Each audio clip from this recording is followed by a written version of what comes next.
Hey, good morning, options traders. Well, last week we got a post from one of the traders in our group asking about a vertical spread that he had legged into, which just simply means that he bought one of the options at one time and sold the other at a different time. That's what we call legging into the spread. And he was asking about, is this maximum loss correct? He showed the calculations, and it turned out it wasn't. The maximum loss was actually larger than what he came up with. And I have a feeling that's probably why the post was there, as he was trying to figure out what went wrong. Well, it's a very common problem with traders when they leg into vertical spreads, again, putting on the separate pieces at different times. However, there's good news. It's very easy to solve these problems if you understand how to identify debit and credit spreads. Now, by identify, I mean you have to first be able to tell if it's a debit or a credit, and that doesn't mean whether you paid money or received money. You have to understand if it's bullish or bearish, and you have to understand the max gains and max losses. So it sounds like a lot, but it's super easy just by understanding a couple of principles. So let's go find out how to identify debit and credit spreads. As always, before we do, please be sure to click like and subscribe. It's greatly appreciated and definitely helps to promote the channel. So I said there's a couple of principles that you need to understand. And the first one is a basic pricing principle. There's a lot of option pricing principles in the market. These are all taught in the Alpha Trader course. But let me just share one with you. And it says that lower strike calls must be worth more than higher strikes. And the corollary to that is that higher strike puts must be worth more than lower strikes. Now, this assumes that it's the same stock and the same expiration. Everything else is constant. And if these pricing principles don't hold, there's what's called an arbitrage opportunity. And the arbitrage will ensure that these principles become true. All right, so why are these principles true? Well, let's say that we're looking at two options. We have the May 100 call and the May 105 call. So this principle is saying that if we have the same expiration, same stock, the lower strike must be more expensive. So I know that the $100 strike, being a lower number than the 105 strike, must be worth more money. So why is that? Well, just think about it logically.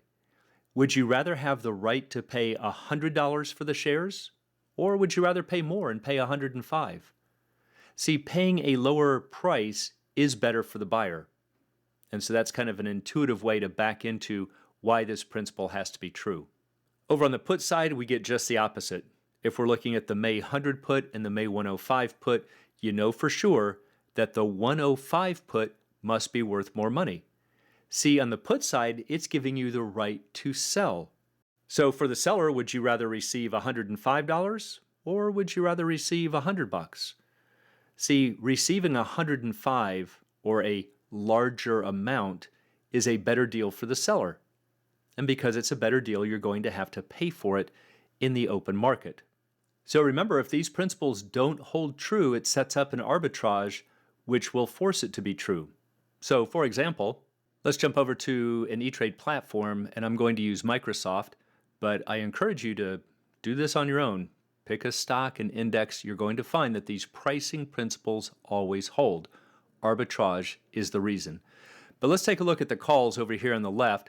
And we have the 110 strike on top, and then as we move down this way, we are going to higher strikes. So the principle said that lower strikes for the calls must be worth more money. And take a look at this. Over here on the mark, we go 305, 300. We got cheaper. Why? Because we went from the 110 strike to the 115. And as we continue to move down the list, look at that. They just keep getting cheaper and cheaper and cheaper. And that's why lower strike calls must be worth more than higher strikes. Over on the puts, it's just the opposite. So we've got our puts over here, and here we said that higher strike puts must be worth more money. So the higher strike should be down at the bottom of our options chain. So look down here so the 505 strike is the highest that we have on the screen right now, and over on the mark, priced at about $90. Then it goes to 85 and 80, 75. As we move up in this direction, they keep getting cheaper. Why? Higher strike puts must be worth more than lower strikes.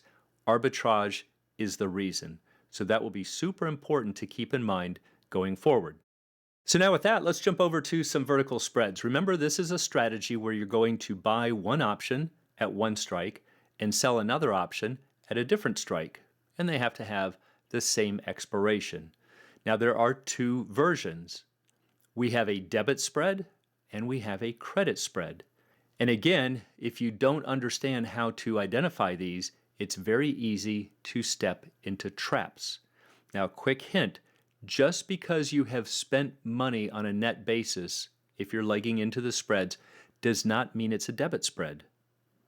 And if you leg into spreads over time and you end up with a credit, it does not mean that it's a credit spread. That's where the trap is set.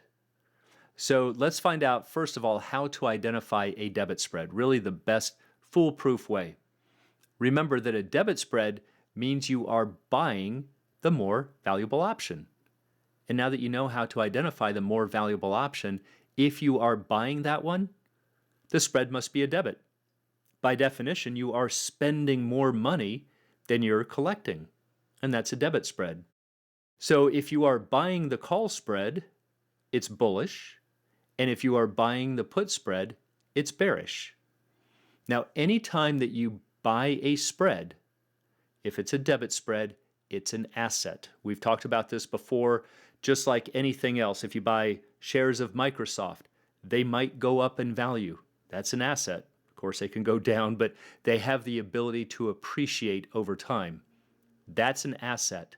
So whenever you buy a vertical spread, bullish or bearish, it might become worth more money over time. And how much more? Well, the most you can do is to gain the difference in strikes. So that's the debit spread. Let's find out how to identify the credit spread. Just the opposite. With a credit spread, you are selling the more valuable option. So if the one that you're selling is worth more than the one that you're buying, then it's going to be a net credit. And if you sell a call spread, it's bearish. And if you sell a put spread, it's bullish. So notice that they're opposite. Normally we identify calls with being bullish, but you're selling it. Think of this as being the negative call. You're on the opposite side. So selling a call spread is bearish, selling a put spread is bullish. And if you have a credit spread, you must understand it is a liability. This is why a lot of traders think that credit spreads are better than debit spreads, because they go, oh, I'd much rather get paid to have this asset. Well, that's not the way it works. The reason you're getting paid is that you're accepting a liability. And that means, and this is important, that the only thing that this spread can do is cause you to lose the difference in strikes. There's no asset in this deal. There's no potential appreciation. The only money you're going to make from a credit spread is the initial credit. So another point to understand whenever you're dealing with vertical spreads is that the debit and credit spreads are on opposite sides of the trade. That will help you to understand what's going on. So if you buy the $100 call and sell the 105 call, assuming the same expiration, is this a debit or a credit? Well, you're buying the lower strike call, we know it's a debit. So therefore, in order for you to buy the spread, somebody has to sell it. If you are buying the 100 call, somebody has to be selling the 100 call. And if you're selling the 105 call, somebody must be buying the 105 call. So if this is a debit, this must be a credit. Your debit becomes that person's credit. So notice that this trader is selling the more valuable strike. That's why it's becoming a credit. However, on the left, because it's a debit, it's an asset. It could grow to the difference in strikes. If you are buying the call spread, it is bullish. And if you are selling the call spread, then it must be bearish. So notice how everything is opposite.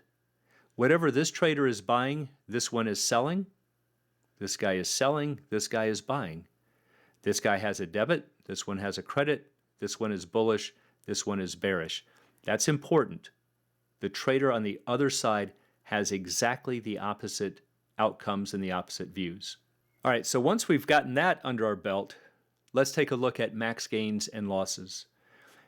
This is a second principle that's important to understand to figure out debit and credit spreads, and that is rights versus obligations.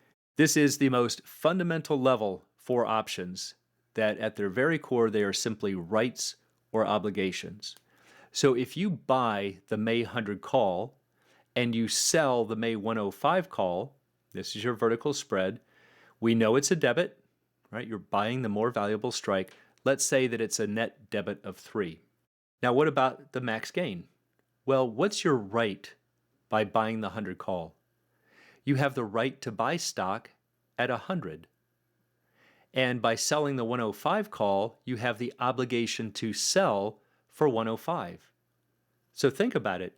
If you can buy shares for 100 and you can sell them for 105, that puts $5 in your pocket. So we know that the spread's maximum value is $5.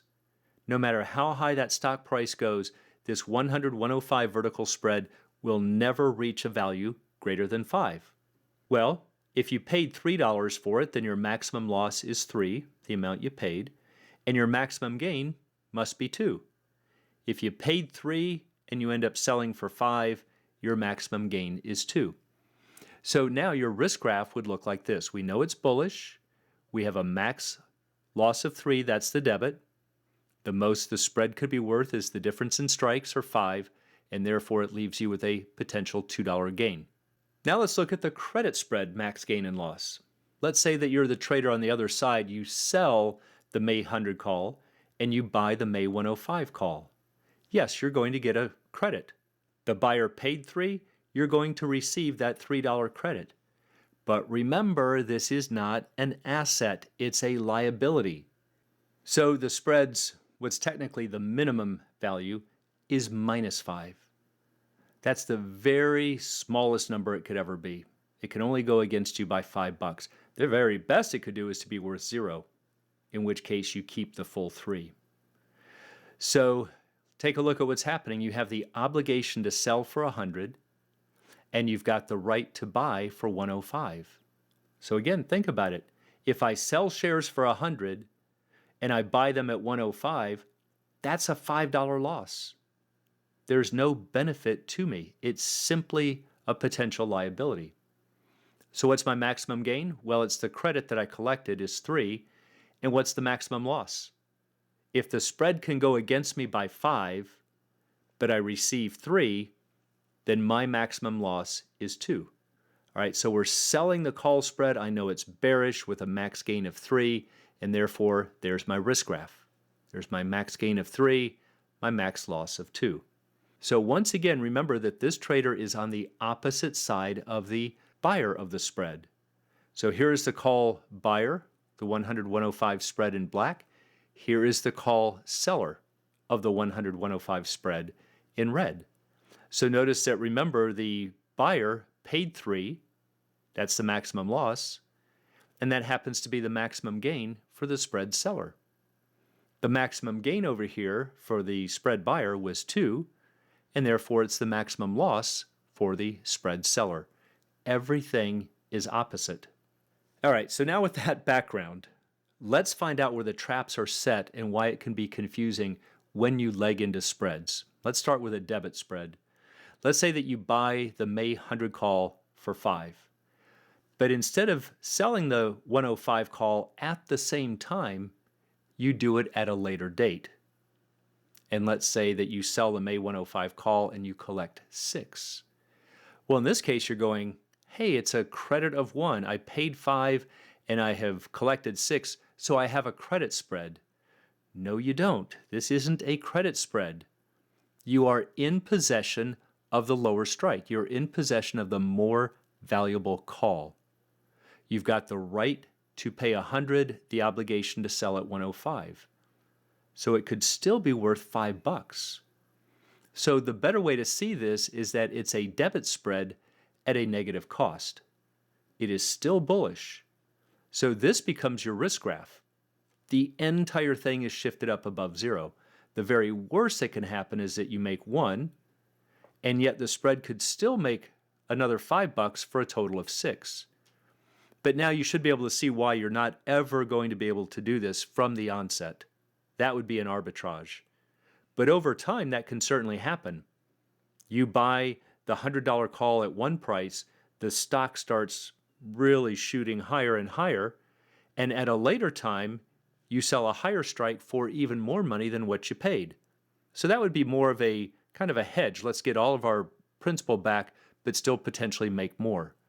But the thing to see is that this is not a credit spread. It's a debit spread executed at a credit, and there's a very big difference.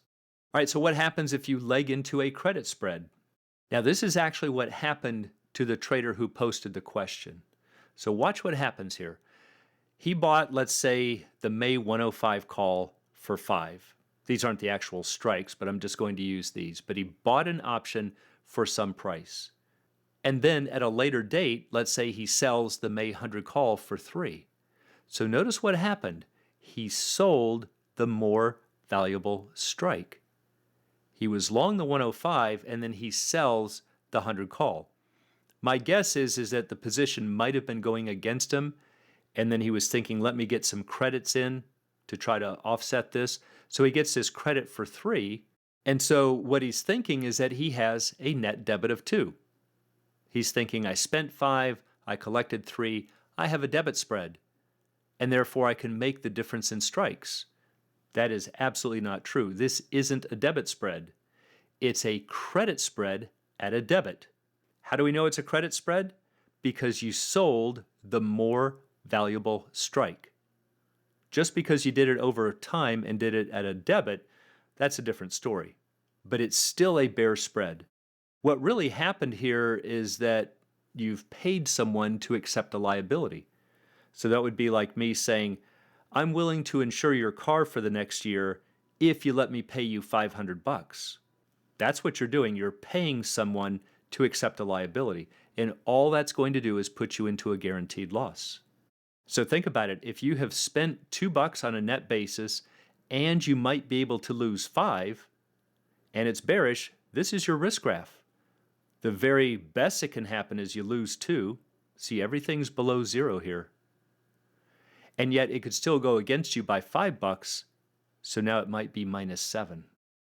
So I know it can get tricky, but this is why it's important to understand how to identify your debit and credit spreads and to know if they're bullish or bearish. So here are some little exercises you can do, and I would encourage you to just do this and just make things up. And if you can check them on your broker's platform, that'll be that much better. But for instance, I'm just going to jot this down. I say I'm buying the 100 call and selling the 105. Same expirations. Make up a number. I'm going to spend $2 for it. All right, what's the maximum value? Well, I've got the right to pay 100, obligation to sell at 105. I know that the spread's maximum value is therefore 5. My maximum gain to me must be 3. I paid 2. I end up selling it for a maximum of 5. The very best that can happen is 3. Am I bullish or bearish? I'm buying the more valuable call. I am buying a call. It's a bull spread. So it's a bull spread with a max loss of 2 and a max gain of 3. There's our max loss of 2 and a max gain of 3. All right, let's try another one. I buy the May 100 call and I sell the May 105 call. Let's say it's for a net credit of 2. All right, well now look at what's happening. You have the right to pay 100 and the obligation to sell at 105. That's an extra 5 points. And yet you got paid $2 to do that. So we know the spread's maximum value is still 5, and therefore the maximum gain to me is 7. So see, this would be an arbitrage. This is not going to happen from day one by buying this option and selling this at the same time, but it could happen over time. And if we do that, look what happens. I now have the worst case outcome is that I make 2 right there, and the very best is I might collect an additional 5 for a total of 7. But everything sits above the line. Okay, let's try one more. Let's buy the May 100 call, sell the May 105 call. Let's say it's for a net debit of 6. We know it's a debit spread, but is it possible we pay too much?